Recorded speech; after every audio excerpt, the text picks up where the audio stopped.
नमस्कार विद्यार्थी मित्रांनो, अभ्यास मित्र परिवारामध्ये तुम्हा सर्वांचं स्वागत आहे।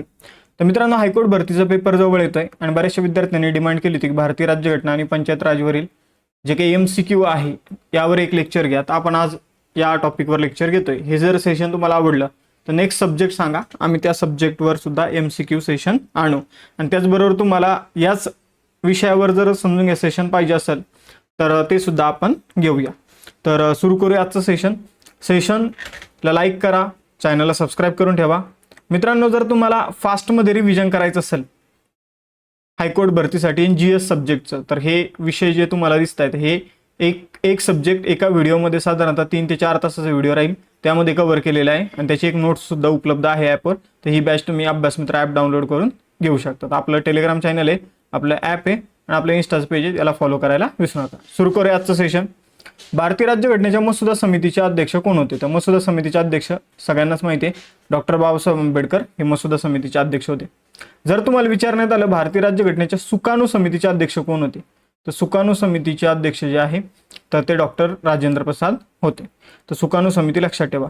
त्याचबरोबर मूलभूत हक्क समितीचे अध्यक्ष कोण होते? तर मूलभूत हक्क समितीचे अध्यक्ष होते Sardar Vallabhbhai Patel. Fundamental rights committee जी होती, अल्पसंख्याक समिती जी होती, मूलभूत हक्क अल्पसंख्याक समिती जी होती तिचे अध्यक्ष होते सरदार वल्लभभाई पटेल। मसुदा समितीचे अध्यक्ष डॉक्टर बाबासाहेब आंबेडकर होते। मसुदा समितीची स्थापना कोणत्या दिवशी झाली हे सुद्धा विचारलं जाऊ शकतं। ते 29 ऑगस्ट 1947 रोजी मसुदा समितीची स्थापना झाली आहे। पुढे जाऊया। भारतीय राज्यघटनेतील मूलभूत हक्क हे कोणत्या देशाच्या राज्यघटनेवरून प्रेरित आहे? तर मूलभूत हक्क जे आहे ते अमेरिकन राज्यघटनेवरून आपण घेतलेले आहे। मूलभूत हक्क भाग 3 मध्ये देण्यात आलेली मूलभूत हक्काचे कलम 12 पासून 35 पर्यंत आहेत।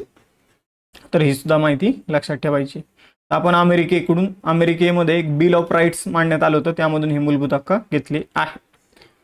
तिसरा प्रश्न आहे, 73व्या घटनादुरुस्तीनुसार पंचायत राज संस्थांना संविधानातील कोणत्या अनुसूचीमध्ये स्थान देण्यात आले?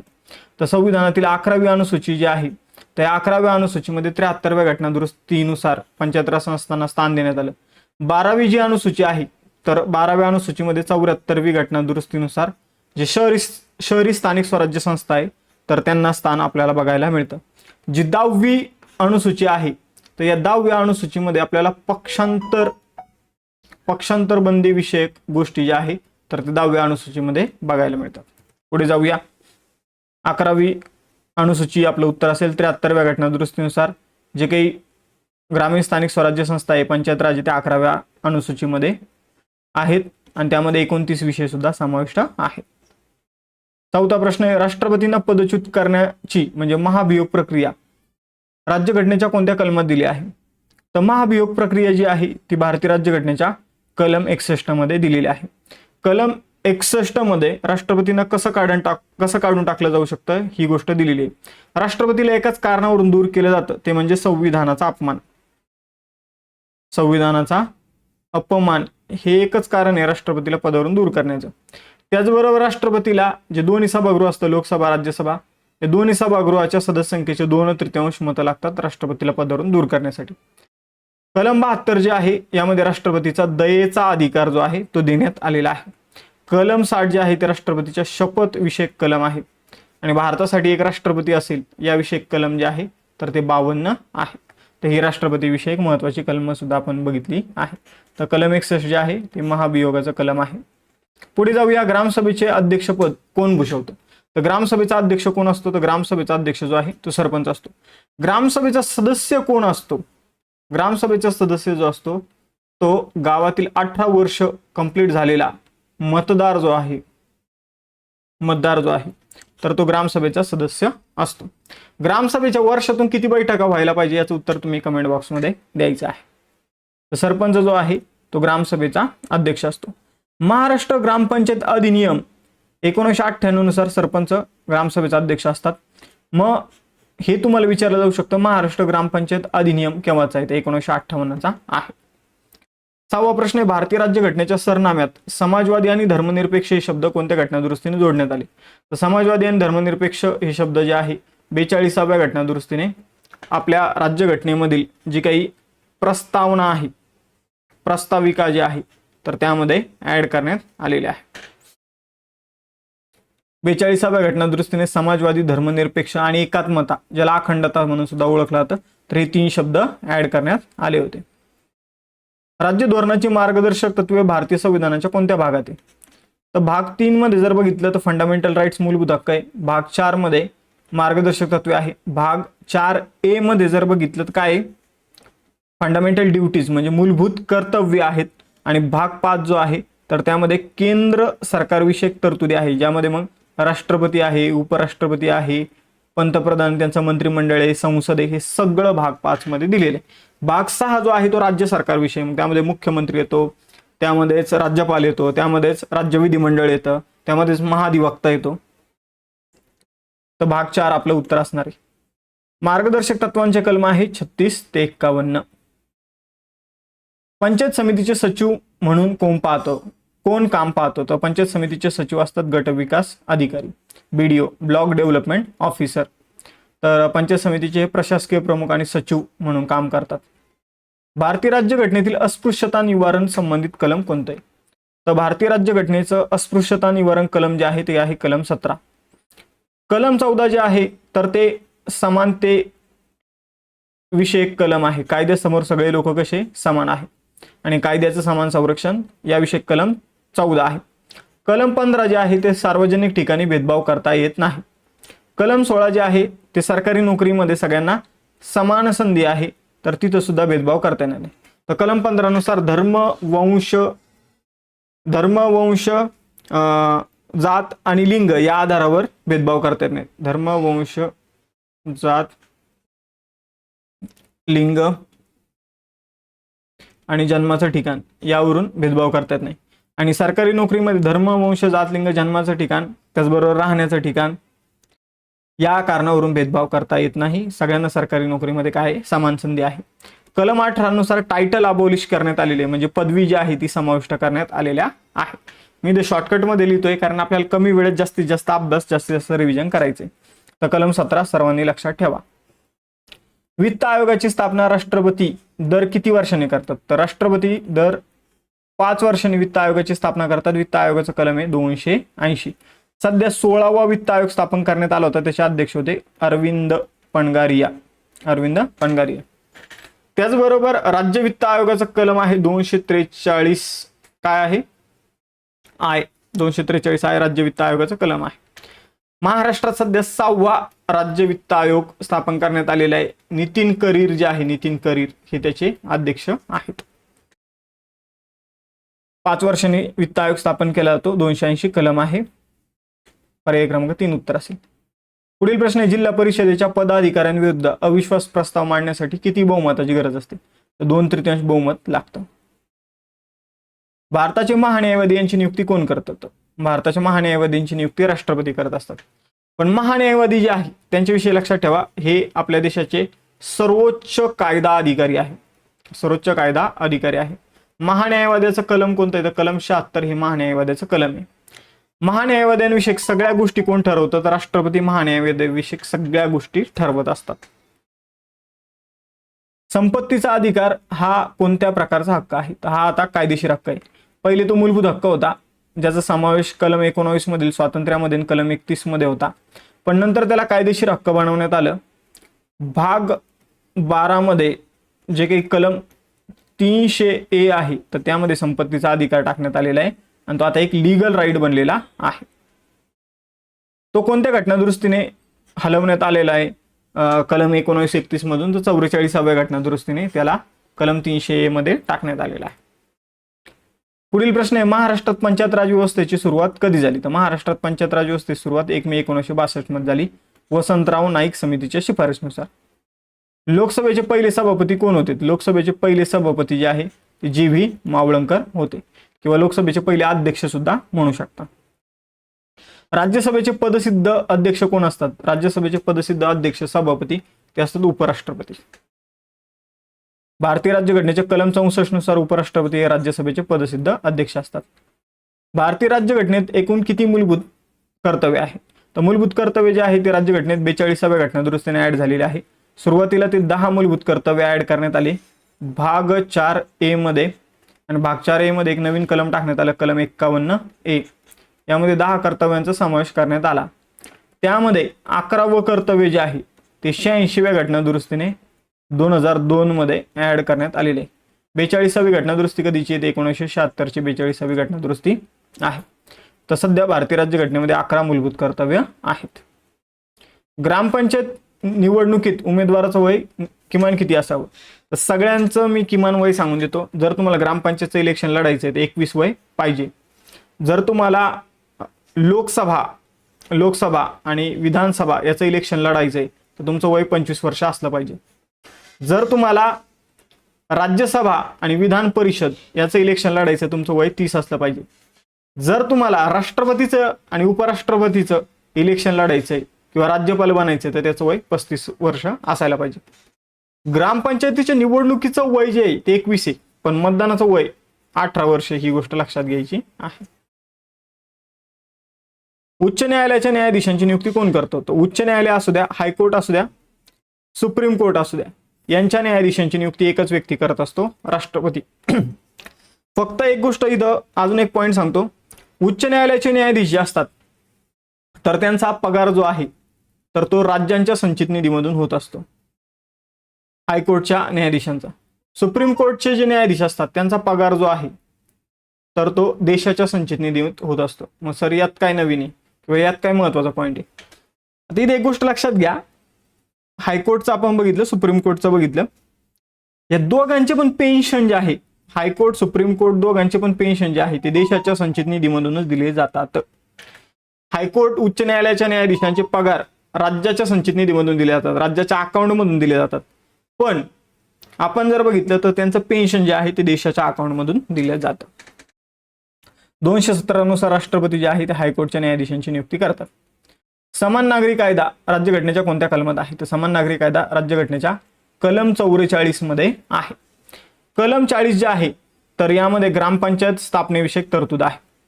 कलम 45 जे आहे तर कलम 45 नुसार 0 ते 6 वयोगटातील जी बालकं आहे त्यांच्या शिक्षण आणि संगोपनाची तरतूद यामध्ये दिली आहे. पहिले यामध्ये काय होतं तर पहिले यामध्ये 0 ते 14 वयोगटातील बालकांच्या शिक्षण आणि संगोपनाची तरतूद होती. मग आपण जर बघितलं 86वी घटना दुरुस्ती 2002 झाली आणि त्यानुसार जी शिक्षणाची तरतूद आहे तर ती कोणत्या शिक्षणाची? 6 ते 14 वयोगटातील बालकांच्या शिक्षणाची तरतूद ही टाकण्यात आली कलम 21A मध्ये. त्याला बनवण्यात आलं मूलभूत हक्क. आणि या मार्गदर्शक तत्वामध्ये मग हा एज ग्रुप राहिला 0 ते 6 वयोगट.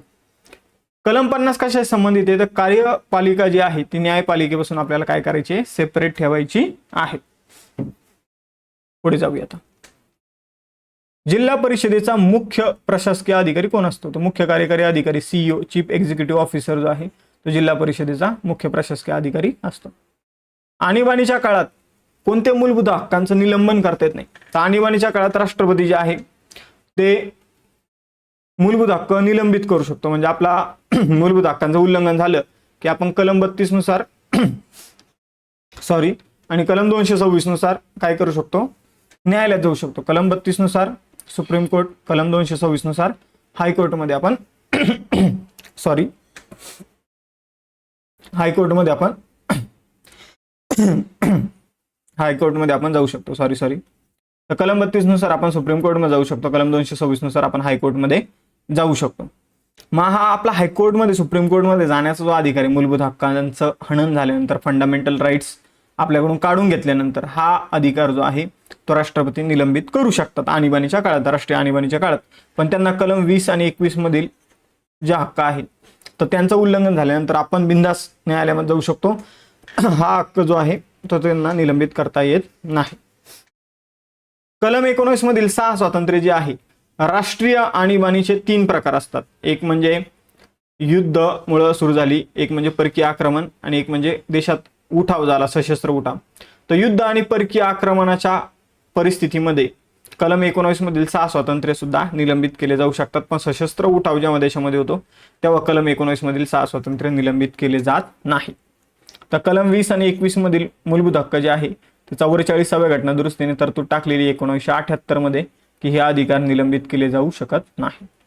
कलम 21 जे आहे ते जीवित आणि व्यक्तिगत स्वातंत्र्याविषयीचं कलम आहे, विचारलं जाऊ शकतं. कलम 21A जे आहे त्यानुसार प्राथमिक शिक्षण सक्तीचं आणि मोफत करण्यात आलेलं आहे, तर ते जस्ट आता आपण बघितलेलं आहे.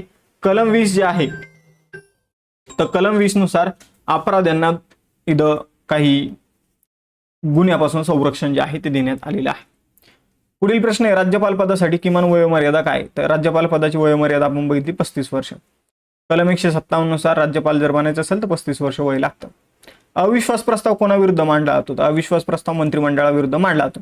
पण अविश्वास प्रस्ताव कुठे मांडला जातो हे जर विचारलं तर केंद्रीय पातळीवर तो लोकसभेमध्ये आणि राज्य पातळीवर तो विधानसभेत मांडला जातो. तर ही बाब लक्षात ठेवा. अविश्वास ठरावाचं कलम घटनेमध्ये कुठेही दिलेलं नाहीये, तर हा सुद्धा मुद्दा लक्षात ठेवायचा आहे. तर कलम नाहीये. भारतीय राज्यघटनेचे जे काही लोकसभेचे नियम जे आहे, राज्यघटनेमध्ये नाही, लोकसभा नियम 198 मध्ये अविश्वास ठरावाबाबत तरतूद देण्यात आलेली आहे. जर अविश्वास ठराव मांडायचा असेल तर 50 सदस्यांचा पाठिंबा असणं गरजेचं आहे. आणि अविश्वास ठराव मंजूर झाला तर मंत्रिमंडळाला काय द्यावा लागतो? राजीनामा द्यावा लागतो. फक्त लोकसभेत मांडता येतो किंवा विधानसभेत मंत्रिमंडळाविरुद्ध मांडला जातो. ग्रामपंचायतचा सचिव म्हणून कोण काम पाहतो? तर ग्रामसेवक. कलम 370 कोणत्या राज्याशी संबंधित आहे? जम्मू काश्मीरशी संबंधित आहे, जे 31 ऑक्टोबर 2019 रोजी रद्द करण्यात आलेलं आहे. आणि 371 कलम जे आहे ते सगळ्या राज्यांसाठी आहे. 371 जर स्पेसिफिक विचारलं तर महाराष्ट्र आणि गुजरातशी संबंधित हे कलम आहे. मग 371 मध्ये ABCD पुढे वेगवेगळ्या राज्यांशी संबंधित आपल्याला महाराष्ट्रावर विचारलं जाऊ शकतं. 371 महाराष्ट्र आणि गुजरातशी संबंधित आहे. मुख्य निवडणूक आयुक्तांची नियुक्ती कोणाद्वारे केली जाते? मुख्य निवडणूक आयुक्त जे आहेत तर त्यांची नियुक्ती राष्ट्रपतीद्वारे केली जाते भारतीय राज्यघटनेच्या कलम 324 नुसार.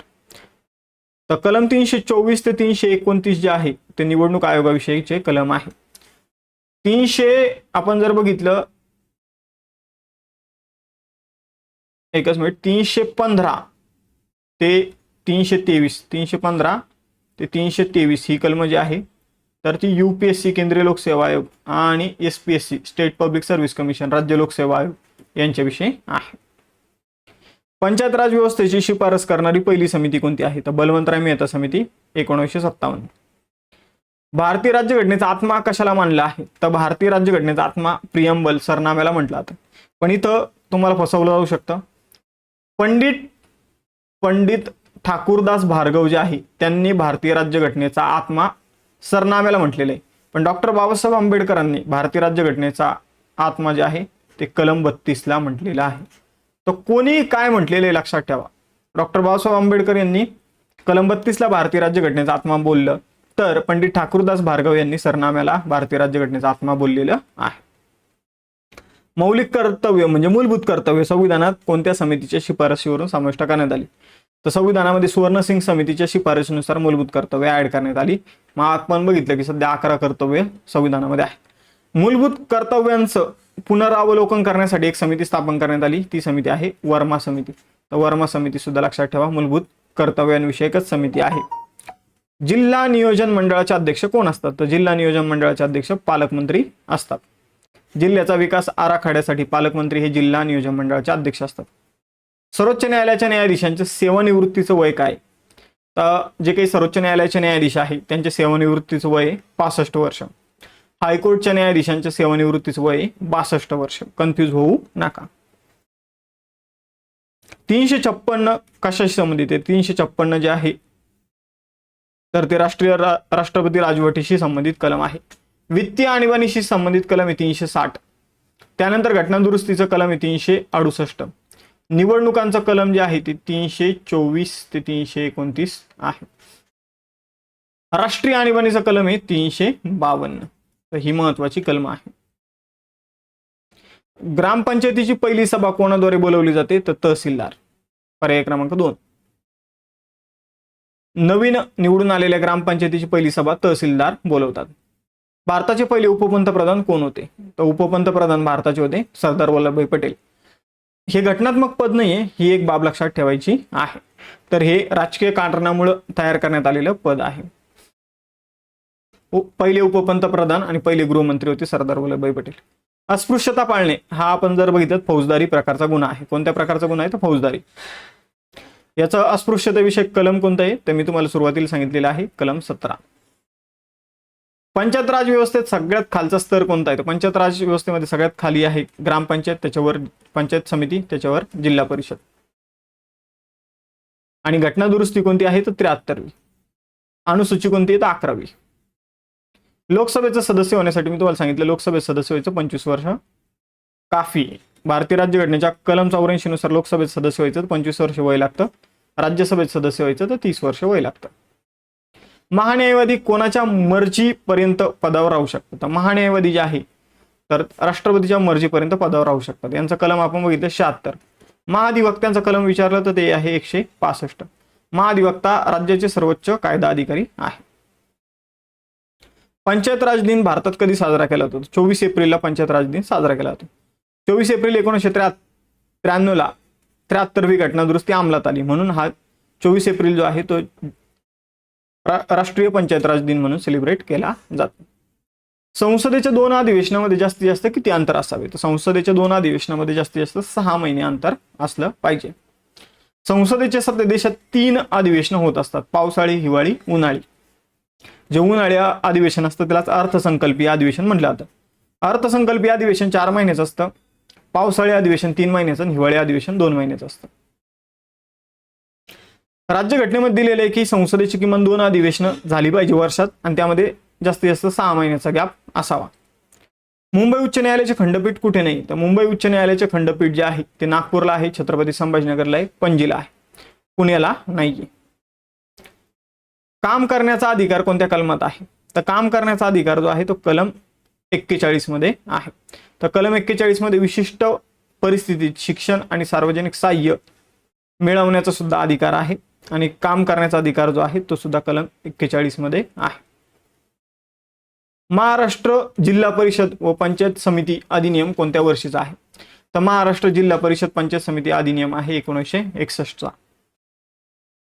आता सांगा ग्रामपंचायत अधिनियम कधीचा आहे.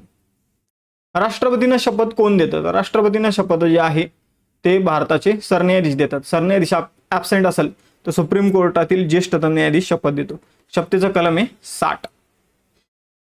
न्यायालयीन सक्रियता ही संकल्पना कोणत्या देशाकडून घेतली आहे. तर न्यायालयीन सक्रियता ही संकल्पना आपण अमेरिकेकडून घेतलेली आहे. त्याचबरोबर ज्युडिशियल रिव्ह्यू न्यायालयीन पुनर्विलोकन ही संकल्पना सुद्धा आपण अमेरिकेकडूनच घेतलेली आहे. जिल्हा परिषदेच्या स्थायी समितीचा अध्यक्ष कोण असतो. तर जो जिल्हा परिषदेचा अध्यक्ष असतो तो स्थायी समितीचा अध्यक्ष असतो. स्थायी समिती महत्वाची आहे बघा. विधानसभेचा कार्यकाळ किती असतो. तर विधानसभेचा कार्यकाळ 5 वर्षाचा, लोकसभेचा कार्यकाळ 5 वर्षाचा आणि जे काही विधान परिषद असते आणि राज्यसभा असते हे स्थायी सभागृह असतात, कायमस्वरूपी सभागृह असतात. यांचे 1/3 सदस्य दर 2 वर्षांनी निवृत्त होत असतात. कलम 14 कशी संबंधित आहे. कायदेसमोर समानतेशी संबंधित आहे. ग्रामपंचायतीचा वार्षिक अहवाल कोण मंजूर करतं. तर ग्रामसभा ग्रामपंचायतीचा वार्षिक अहवाल मंजूर करते. तर आजचं सेशन इथे संपतं. आय होप तुम्हाला लेक्चर आवडलं असेल. लेक्चर आवडलं असल्यास नेक्स्ट टॉपिक कोणता घ्यायचा, नेक्स्ट सब्जेक्ट कोणता घ्यायचा हे कमेंट बॉक्समध्ये सांगा आणि जे काही लेक्चरमध्ये प्रश्न विचारतो त्याचे सुद्धा उत्तर द्या. आणि जर फास्टमध्ये रिव्हिजन करायचं असेल जीएसचं तर ही आपली बॅच आहे संपूर्ण GS 1 subject 1 video 1 notes batch. यामध्ये एवढे विषयाचे लेक्चर अवेलेबल होऊन जातील. भविष्यात हे खालचे विषय सुद्धा ऍड होऊन जातील. आपला ॲप सगळ्यांनी डाउनलोड करा. अभ्यास मित्र टेलिग्राम चॅनल इन्स्टाच्या पेजला फॉलो करा. थांबूया मग आता आपण इथं भेटूया नेक्स्ट सेशनमध्ये. चलो बाय बाय एव्हरीवन. जय हिंद.